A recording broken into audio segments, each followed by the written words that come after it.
Une visite surprise à l'allure de calcul politique. En Crimée, pour la première fois depuis l'invasion de l'Ukraine il y a un peu plus d'un an, Vladimir Poutine a choisi le jour du 9e anniversaire de l'annexion de cette péninsule ukrainienne par la Russie en 2014 pour se rendre à Sébastopol, accueilli par son gouverneur.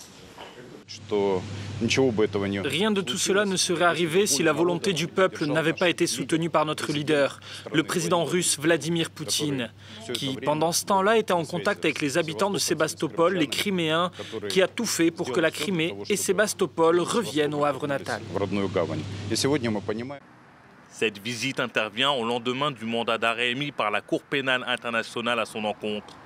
Vladimir Poutine est accusé de crimes de guerre pour avoir expulsé illégalement des enfants d'Ukraine vers la Russie.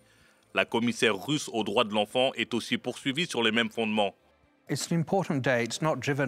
C'est un jour important, mais notre décision n'est pas motivée par l'aspect historique, mais par les preuves.